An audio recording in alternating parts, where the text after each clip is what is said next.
My name is Andrea Pennington. I'm an integrative physician, acupuncturist, best-selling author, and international speaker. I help doctors, therapists, coaches, speakers, and authors share their message with the world in the areas of resilience, trauma healing, and self-love. It's all part of my mission to elevate the level of consciousness in our world. After living for years, hiding depression and anxiety, I know how isolating and sickening it feels to be trapped, not living life aligned with your authentic self. As I've shared in my books and TED Talks, music saved my life and set me free from depression. And through a near-death experience, I reconnected with my soul and got a whole new vision to live for. Now, I combine my media communication experience with my professional expertise in meditation, neurofeedback, and holistic healing on stages, TV shows, and podcasts, in boardrooms and retreat centers around the world. My books, life writing programs, and brand mentoring academy are all designed to empower you to transform, heal, and thrive in business and in life.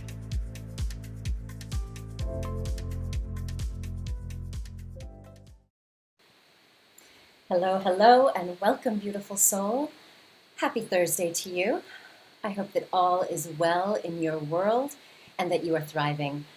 I am Dr. Andrea Pennington, the host of Conscious Branding, and I'm super excited to share with you an interview today that I think is going to help a lot of people out.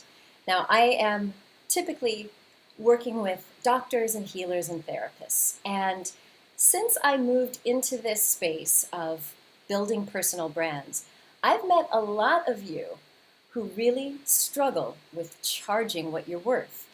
So we're going to help you deal with that. Now I know there's like psychological blocks because many of you have these gifts that you think have come from God, and you're like, why should I charge money for it? It's a divine gift. And yet, if you broke, you can't even build your business. So, my dear friends, we are going to address this.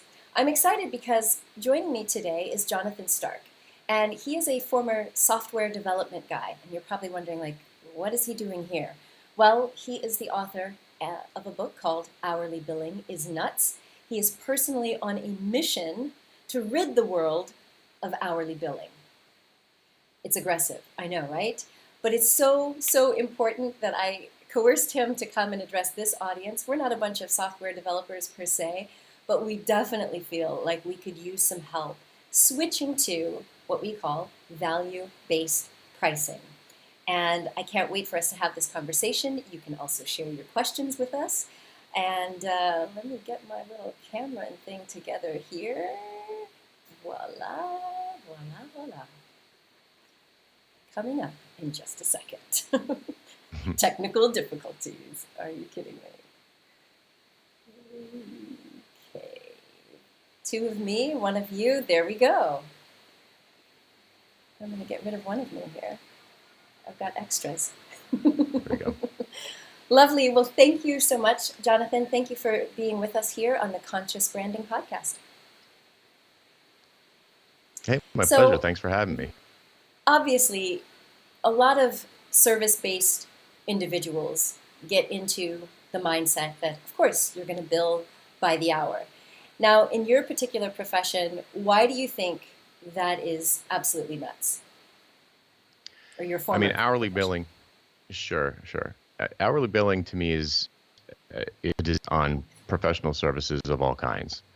It eats away at your value. It eats away at the trust that you could build with clients. And it applies to really anybody who is selling their time. I mostly work sort of because that, but I also help landscape architects and photographers and lawyers and accountants and really anybody who thinks that they're selling their time, because we're not really selling our time. So are there any professions that you think hourly billing is totally appropriate for and others that should never even go there?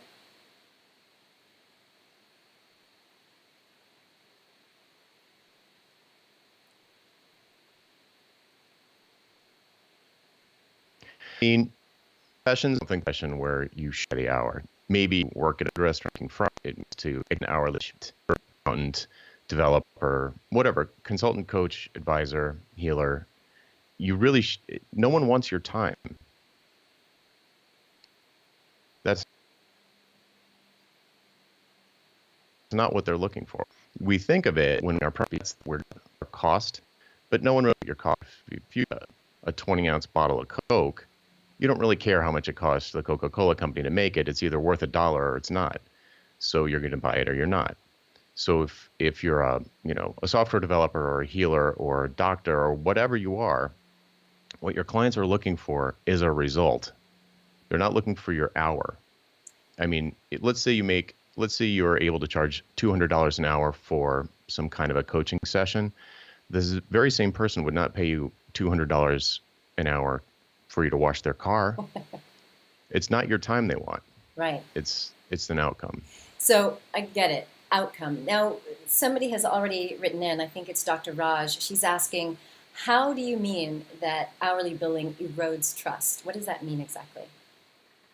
Well, especially in any ongoing engagement. So in a software project, it's not uncommon for it to take 6 months or 12 months or 18 months. And you might have multiple people working on it, all billing out by the hour. And if you think about that arrangement, that relationship, the person who's doing the selling makes more money if it takes more time. Right. And the person who's doing the buying loses more money if it takes more time. So it automatically, inherently sets up a misalignment of financial incentives. So even if the seller is the most upstanding moral citizen and tries to really do everything as fast as possible, there's this potential for a trust fracture where the client is like, I don't know, are they really going as fast as they can? It's like this thing they did last week only took 2 hours and this week it took 4 hours. What's going on here? And what ends up happening is the buyer, especially the longer the project is, the worse it gets. So eventually what tends to happen is, for a variety of reasons that stem from hourly billing, the project starts to take longer than it should. There's scope creep, outcomes aren't being achieved, it goes longer than expected, and therefore costs more than expected. And at some point, the project can exceed the amount of money that the client would have ever agreed to pay for it. And at that point, they become, understandably, a micromanaging, monster. We would call it a client from hell, but they should, because you've demonstrated that you can't control the scope, you can't control the cost. So now they're terrified that there could be no end in sight, and there's just this leak in their bank account. Anyway, the point is that the misalignment of financial incentives implies that there's not a partnership here. It puts people on opposite sides of the table instead of the same side of the table, where if you give somebody a price, this is the price. Yeah. It's going to be $50,000. That is it.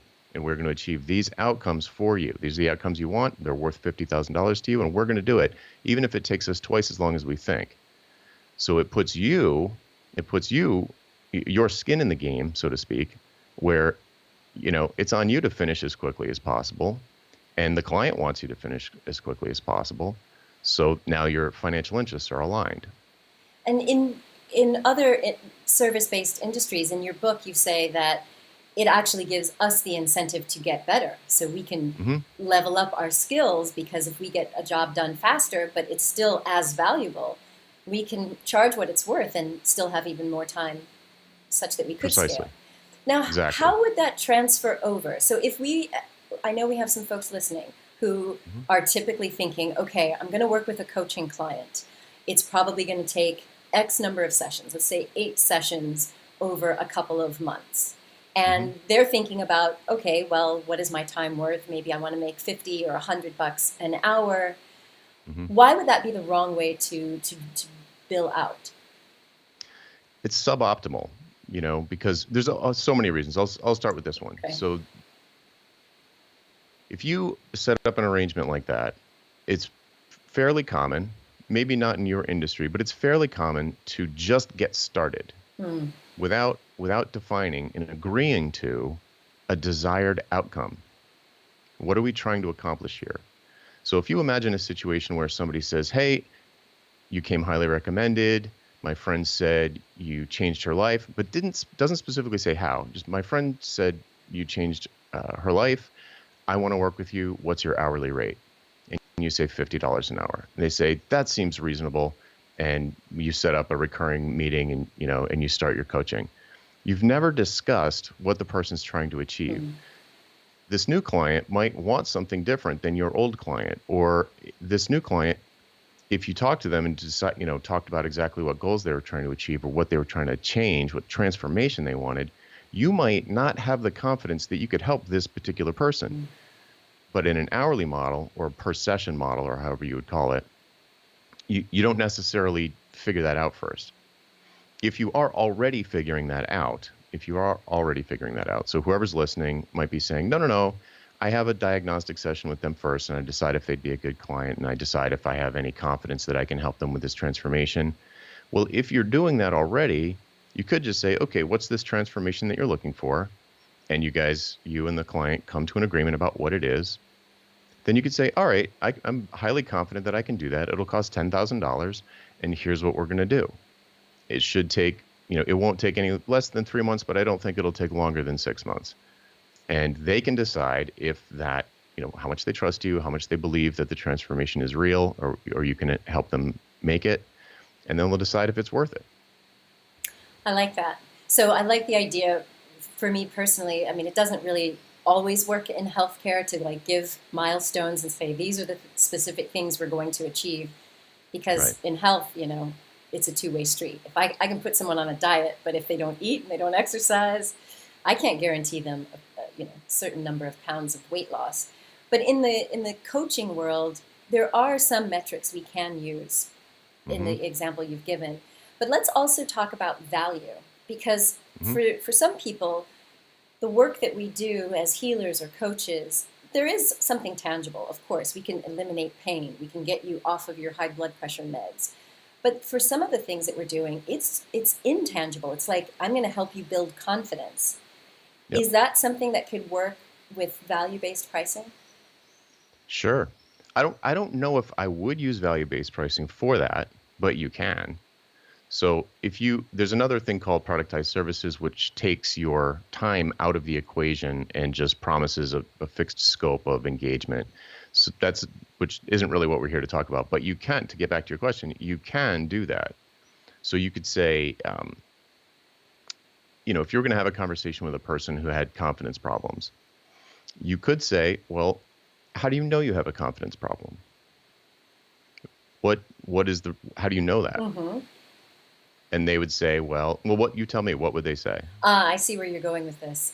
Well, I have a confidence problem because I can't go and ask that hot person out on a date. I'm just scared they're going to shoot me down. Okay, so if we got to a point within 3 months where you felt comfortable approaching that hot person, would that be, and then I wouldn't do it this bluntly, but what's that worth to you, And the value that is worth to each different person is different. Yeah. Because value is not based on your time. That's your cost. The value is based on what it means to the particular person to be able to go up to that hot guy or gal. And so here's what's interesting. If your potential client is extremely wealthy or extremely poor, that is going to affect what it's worth to them, because they're buying. There's a maximum price formula, and one of the factors in the max price formula is the buying power. So if you wanted to have a value-based practice and you wanted to help, make the maximum amount of money, and you're just really going to be, I want to be rich, then hang out with rich people and sell your confidence building service, and you're going to be able to charge a lot more money. I'm not recommending that, but that would work. Yeah, I kind of look at that as leverage. So, for example, in my business, one of my businesses in personal branding, I have the Global Luminary Academy, which will help people come in, work on their brand, their TED Talk, their books, all of that sort of stuff, and then get it out to a global marketplace. But if they don't have the know-how or the savvy, or they don't even have a product that they're going to offer after doing all of those things, paying my high fee is not going to give them the return on investment. Like, they can't really leverage my expertise to get the value that some other people would. Mm-hmm. Yeah, 100%. So there's two things you can do in that situation. If you're attracting a lot of people who really aren't ready for your top tier service, you can have something that's more in line with the value proposition that they're facing. So it's probably a book or a course or something, in the somewhere from the $20 to the $500 range. And they're just not ready yet. They haven't gotten to that stage, but you could still package up your expertise in another way that's very low touch for you to deliver, like a digital product. And they can get that, they can buy that, and they can get value out of that. And then if it works, they're going to be closer and closer to to being in a position to benefit from your expensive thing. Yeah, that's exactly what I've ended up doing. So we've got a question here. What if you don't have a reputation yet? In that case, should you first start out with hourly and then transition over, or would that blow up in your face? Okay, that's a really good question. So there's actually two questions there. One is about reputation, and the question asker is right. The bigger and better your reputation is, the more trust people are going to have in you, the more people are going to know about you, the more awareness there's going to be, and it makes it easier to have like a quicker sales cycle, to attract more clients, to attract whatever you define to be a better client, whatever that is for you. So yeah, that's a big deal. And when you have a brand is going to make people trust you, or the brand is people trusting you. So they're automatically going to feel that your claims are credible, and they're going to be more willing to, well, whatever you're selling is going to be more valuable to them than it would be if they didn't trust you, even though it's the exact same thing, even if it was a book. So the reputation is important. You need to be building your reputation if you want to, if you're a soloist, you're some sort of independent, not having a reputation is going to hold you back. You need to be the go-to person in your niche for a particular thing, a worldwide expert on this particular thing. And the easiest way to do that is to go super, super niche into you want to be a big fish in a small pond. And people are routinely shocked when you look at numbers of how many people raise, thoroughbred horses. And it would seem that would be impossibly small of a market to approach, but there's actually loads of people, way more clients than you could ever handle, that race thoroughbred horses. So people generally think, oh no, I don't want to push away any opportunity. I want to take the biggest possible net and cast it into the entire ocean, and it just doesn't work. I know it seems like a paradox, but the smaller your focus is, the bigger it gets, the bigger your niche gets. I've seen it over and over and over. Yeah, I have too. So that's the first half of oh, sorry, go ahead. No, go ahead, yeah. So the first half of the question was about reputation. Yes, you need to be building reputation. You want to be famous in a tiny area, or a big area, but start with a tiny area. And then the other question is, if I start with hourly billing, will it blow up in my face later? Not necessarily, but if you're just starting out, I would say it's the best time to start with fixed pricing, whether it's value-based or productized services or products. It's the best time, because if you do, it won't blow up in your face, but you will have to undo all of the thinking. So you're kind of just delaying the inevitable. So but to the question asker's point, it's a lot easier to do hourly billing. People understand it. It's simple, but it's a trap. So, if you want to flirt with the trap, I wouldn't blame you. Yeah. But you're going to have to undo it. It won't damage your reputation or anything like that. It's not something you can't undo, but you will eventually want to undo it if you stay in the business. Yeah, I'm totally with you on that. And so what would it look like? I'll give you an example. When I talk to some of the health coaches that I work with, they can tell me very specifically all of the outcomes that they deliver. So for example, we'll just take chronic pain for an example. Anyone who's ever had sciatica or whiplash or anything where they're stuck on the couch, they have typically gone to chiropractors, acupuncturists, they've tried gel, they've tried heat, they've tried swimming, they've tried laying still, they've tried narcotics. They've tried so many things, including multiple healthcare practitioners, that by the time they get to some of these complementary or, other energy type of healers, they're out of money. And so my people say, well, Andrea, I can't charge 50 or 100, or I couldn't even say $200 because they don't Right. have that money. Yet, if you really thought about it, the majority of people, when they really want to get out of pain, if they knew that you could absolutely do it, they would scrape up that 100 or 150.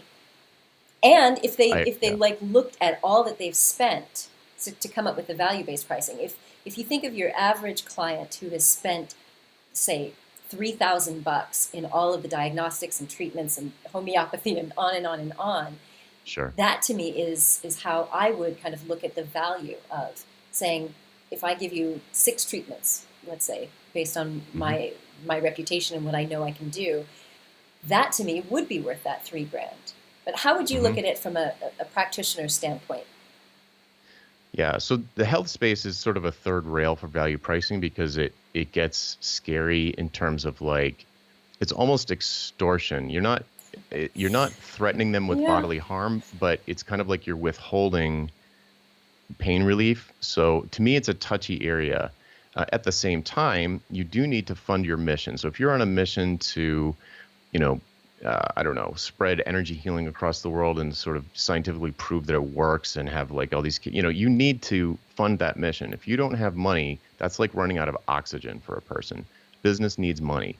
It's not the point of the business, but it does need enough money for the car to keep going. It's like gasoline for a car or air for a person. It needs to be there. It's not the point, but it does need to be there.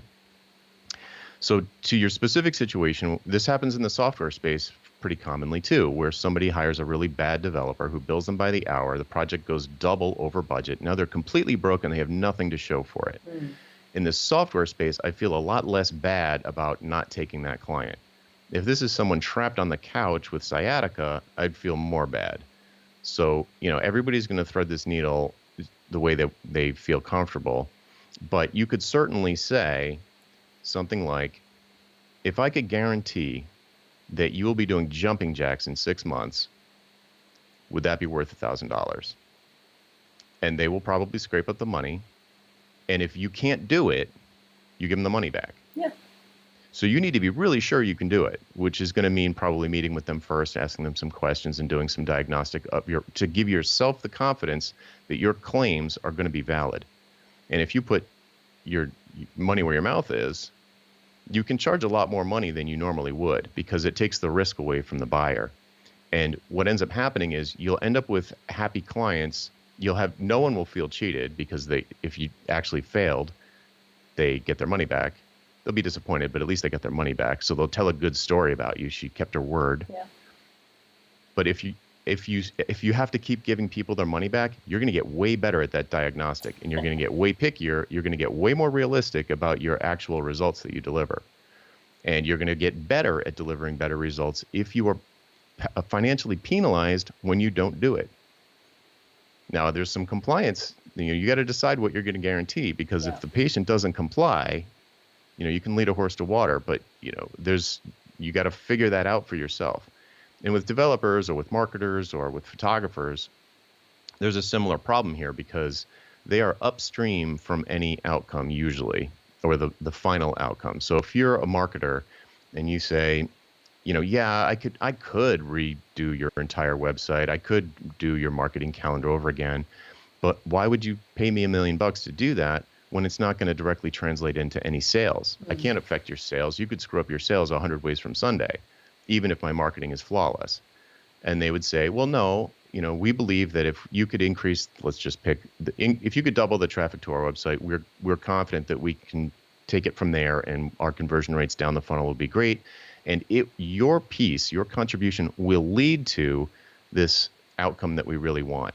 So it's not that they want marketing, they want more revenue, Right. but they believe in the buyer's mind, they believe that their marketing is bad and they need an expert like you to fix it. And they believe that that will translate into this final outcome. So as the marketer, you can say, well, why do you think that's where's the connection there for you? In your mind, how are those things connected? And they'll tell you what they think the outcome of your contribution should be, double the traffic to the website or something like that.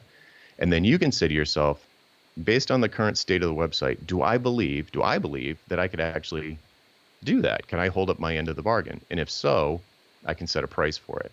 So you can guarantee your piece, which might be for, in the sciatica case, it might be you can guarantee that you will, I don't know what it would be, but it was some sort of like your piece, the coach's piece. You will show up on time. You will be ready. You will, you could take a drill sergeant approach and say, I will kick you off of that couch and make you do your exercises. Or you could take some other approach that's a little bit more, a softer approach. And you can guarantee that that person will have the tools they need, will have the accountability they need, will have the, so on and so forth. The piece that you can guarantee. And if they still drop the ball, then you need to get pickier, or you need to get more persuasive or something. But if you're going to lose that money, if you are less effective, you're going to get more effective. Yeah. Well, what I like about your approach is for people, especially if they're starting out, your approach is inviting a dialogue. It's not like I'm just going to set my prices, stick it on the website, and you either buy or you don't. It's like, let's find out if this is the right relationship, if we have the skills that each of us need to actually get that result, and then take it from there. And speaking of conversations, I love that you actually create scripts for people. Like email scripts, like this is how you should pitch something. So do you have particular advice? Like if someone were saying, okay, I've got someone on the line who wants to hire me potentially as a coach to help them increase their confidence or their relationship skills. How would you word it so that some of the people who are in that situation, they could like hear the words? What would be the words they would say? Yeah. So overall, before I get to the actual words, overall, you want to take a stance that it's an interview. It's a two-way interview. So a lot of people, especially if they're not getting a lot of leads, when a lead comes along, they feel like the need to pitch or convince or persuade, or they really don't want to let this opportunity go because they don't know when the next one is coming. Yeah, there's desperation. Desperation. It smells like desperation. And it's bad for building trust, is bad. So step one is to not have that. And that's a big ask. So that means not needing every single lead that comes through the door. There's a bunch of ways to do that. One is to have some savings, to budget, to have some kind of runway, to have a ton of leads coming in so that you aren't worried about any particular one not being a good fit. But you need to get comfortable, or at least pretend, fake it till you make it, that you don't need this client. And what that'll allow you to do is be a better provider, because you're not going to be taking in people that are red flags that, deep down in your subconscious, you're like, I don't think I can help this person. This person's not in the right headspace at the moment. Or I really need this money. I don't know how I'm going to pay my rent, but this person's really not ready for this top tier service. I don't think anybody is thinking that consciously, but I know it happens subconsciously. So the first thing is to get out of that desperation somehow. I don't care if it means working at Starbucks 20 hours a week. You need to not need any particular job. So once you've got that mindset, you can really sit down and have what I call the why conversation with someone, where you have this, you're interviewing them to see if they'd be a good client for you, and they're interviewing you to see if you'd be a good fit for them. It's two-way, and you both need to agree that, yes, it's a good fit. And the way to get to your question about the lines, you have what I call the why conversation. So something has led them to believe that you are a solution to some problem that they have. Otherwise, they would not be spending time talking to you. So there's something there. You want to uncover exactly what it is in their words. You can guess all day long, but you're going to guess the wrong thing. So you sit there and you say, yes, these three kinds of why questions. Why this, why now, and why me? And the why this questions are, you listed before like a half a dozen things that someone could do for back pain. Why would you be coming to someone like me? Have you tried physical therapy? Have you tried narcotics? Have you tried traditional medicine? Have you tried chiropractic? And they're going to answer all those things. Maybe they'll say yes, maybe they'll say no, maybe they'll say I ruled that out, I don't believe in acupuncture, whatever they say. And you'll come to a point where you believe that this thing that they want done, whatever course of therapy it is that you provide, you'll come to a point where you are confident that it is the right thing for them. So they've self-diagnosed a possible solution, and you now agree that they diagnose the right thing or they prescribe the right thing. So, okay, they're in the right ballpark. Then the next thing is, why now? Why don't you put this off? Is this really that urgent? Why don't we wait until after the holidays? Why do this now? You want to find out if it's urgent. And the more urgent it is, the more valuable it's going to be to them to get it done quickly and effectively. And the last thing, and this is usually the hardest for people, especially if they initiated the conversation, like outreach or whatever, is why me?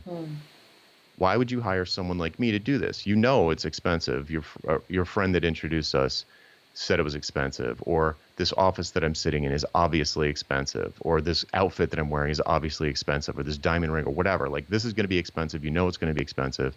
Why would you spend all this money on someone expensive like me when you could do any of these other things? And you list out all the other things that they could do, or cheaper alternatives to someone like you. Why don't you just hire someone who's just out of chiropractic school? Or why don't you hire someone that just started their practice? And they'll tell you. And if they have an answer like, oh, that's a great idea, I should get someone cheaper, then good, they're not a good fit for you. So if you can't talk them out of hiring you, and they do believe that, no, this is it, this is the beginning of my retirement, I've got a bunch of money, I don't want to go into my retirement like trapped on the couch like this, I can't see my grandkids, I'm willing to invest almost anything in this, and you're the person I trust. That's where brand comes in. You are the one. So, all right. So what, and at this point, you're going to have, after having this conversation, the stuff that a lot of people would normally ask about in my space, it's called scope. I don't know what it's called in your space, but it's like the stuff you have to do, whatever the activities are. At this point, that's all going to be known. It's going to have come out automatically, and you don't even need to ask about it. And you can be like, all right, here's what I think it's going to be. Basically, I think it's going to take 3 months. I think it's going to take 6 months. I think I can have this done in a weekend, or whatever the case may be. I don't know if you give proposals, or I don't know if that's normal in my space to give a written proposal with options in it to say, okay, here are 3 ways we can tackle this problem. But you're going to know, clear as a bell, what outcome that they're looking for. You're going to believe that you can help, and that you're probably the best person for the job. And you're going to have a sense of what it's worth to this particular person. It's going to be worth different things to different people, but you're going to know from conversation that it's worth roughly $10,000 to this person, or $500, or maybe it's only worth $50 to this person, which maybe that's not a good fit. And they can buy your book, or they can go to someone else. But you're going to know after this why conversation, the answers to all these questions. And if you do put together some kind of a proposal with 3 different ways that you could engage, maybe, this feels more like a coaching thing than a medical thing, but it could be. You'd have, okay, here are 3 options. This one will be $1,000, this one will be $2,200, and this one will be $5,000. And you can just pick the one that you think is the best fit. The most expensive one is going to be more effective.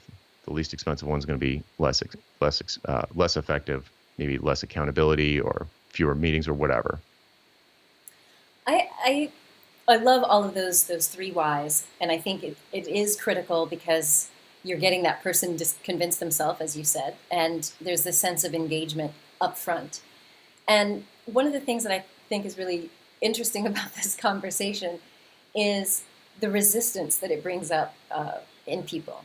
One, we've definitely talked about the desperation thing, because I do know that certainly a lot of people who are transitioning from like a traditional medical practice and now they're more of like a health coach, there's this major resistance that comes up and this fear. So we can deal with some of that desperation, and I agree, sometimes you're going to have to fake it till you make it. But we've got another question from Raj, and I don't know if this is outside of the scope of what you could answer, but here's what she says. I love this idea, but as a doctor, we have taken an oath to help everyone who comes our way. Any ideas on how to reconcile this? Sure. So I get people all the time from, appropriate term is, but where people a lot less money than the States. And I have loads of free options for people who have no budget. Loads. Really good stuff. I give away everything. Look, this is free. Everything that I do on podcasts and my mailing, I have a daily mailing list. I write every single day that is free, and people can ask questions and I will answer them. So there are all sorts of free options. You can do tons of stuff for free. I think, we talked about building a brand and building awareness in a niche. Share, share, share. Don't worry about people stealing your stuff. People don't do that, and it's really rare that they ever do. And even if they do, they'll never catch up with you. Just don't worry about it. Share everything. Give it all away for free, but in a way that allows you to continue to fund your mission. You have to fund your mission or you can't keep going. So you have to have, if you're sharing for free every day with 10,000 people on a mailing list, a 1% of those people are going to be like, I want the $10,000 coaching, or I want the $500 phone call, or I want the $150 monthly group coaching. There are going to be people there who will allow you sort of like package up your expertise in a bunch of different ways that are more leveraged or less leveraged, and you charge accordingly for those things at the very top of your product ladder, I call it. And you give away all of this other stuff for free: mailing lists, webinars, podcast guests, podcast tours, hosting your own podcast, hosting an Ask Me Anything webinar. And if somebody comes along and they just can't afford these things that you can't afford to give away for free. You can't afford to give away one-on-one coaching for 6 months for free, at least not a lot of it. Yeah. So you just can't keep going. So the net, if you think about it in the bigger picture, to the person's question, it's a totally fair question. I took an oath to make people's lives better. Yes, and you're not going to be able to keep that oath if you go out of business. You need that oxygen to keep going. So don't think about it like profiteering. You need to fund your mission. So you can have 10,000 people on a mailing list, and you can help 99.9% of those people for free over email on a daily basis, and charge money to the half a percentage point that can afford to pay, and that will keep you going. And as you extend your product ladder, so you've got more books, you've got more courses, you've got more of these leveraged offerings, you've got these membership communities where somebody can get in for $50 and actually get benefit that they can afford. You just package your expertise at every price point from free to premium, and people will self-select. They'll pick the ones that are right for them. Yeah, that's definitely been my experience.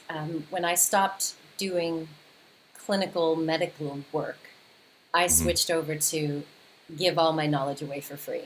So being online, doing lives and webinars, and most of my books, you can get a lot of it like totally free, or we sell them for $1.99 on Kindle. And of course, if someone is really in a desperate situation and they send me a message, if I have that time and that energy and availability, I may do something on a lower basis. But I put out so much content. And I also, like you mentioned, I host an Ask Me Anything with guided meditation and other stuff the second Tuesday of every month for all the people in our self-love movement. Totally free. There's no pitching. It's just a complete love fest. So I do think that there are ways that if we are committed to being of service, we can use the tech that we have and the time that we have. But I agree with you. We've got to be able to pay the bills, paying for things like Wi-Fi and a better phone so that you can deliver really good, videos and so on. So I love all of that. Well, thank you for spending some time with us. I know this is probably a different kind of conversation than your typical podcast. And tell us more about what you've got. So you mentioned that you give out these daily emails. I'm on that list and I get them, and they're sometimes short. They're these little vignettes and case studies that help me like expand my thinking. But you've also got your collection of essays and the audiobook. And I know that some of the folks here downloaded your audiobook when you first launched it a few weeks ago. Cool. So what else? Yeah, what else is on offer?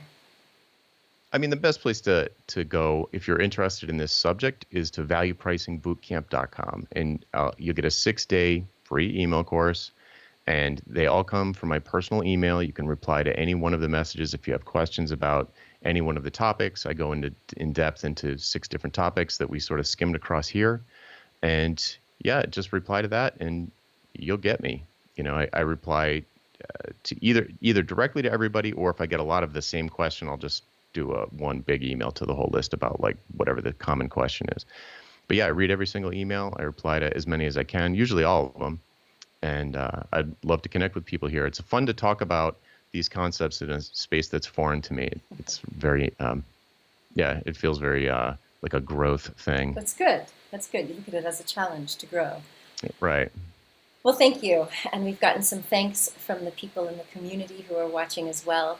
Thank you so much, Jonathan. So my pleasure. You can visit jonathanstark.com, sign up for the free email sequences, the boot camp, or get yourself a copy of Hourly Billing is Nuts. And he gives so many in-depth case examples, if you will, of how you could actually make this work in your mind. It may be that it takes a little bit of time, but I know that for most of us, it's worth it. It's worth it because you will then be able to show up and deliver so much more open-heartedly. I know for me, what I found when I started working toward value-based pricing is that scope creep that you talk about for us as health professionals, that looks like emails and faxing in the olden days when we used to fax like prescriptions or calling the pharmacy. And then they're saying, oh, but I'm having this symptom. So there's all this in between emailing and stuff that if you're billing by the hour, there are many other hours that you're actually working for your clients. And what can happen is resentment sets in. You get that one client that you're like, oh my God, why did I take them on? Or you start really feeling resentment. And as a healthcare provider, that is like the last thing that you want to feel. You want to feel open-hearted, generous, and compassionate so that you can deliver your best. So thank you for having this conversation. My pleasure, really. So there you have it, my friends. You have heard from the guru of value-based pricing. Go ahead and get yourself a copy of the book. And let us know how it goes for you. Like ultimately, we want you to succeed because the more that you are feeling that prosperity, if you give from your overflow, you can be generous. And as long as your business is prospering, then you can start to offer scholarships for those people who really, really need it. All right, my friend? So please take this to heart. Do know that, as always, I believe that you are a gift to the world. So share your presence with passion. Much love, everyone. See you next time.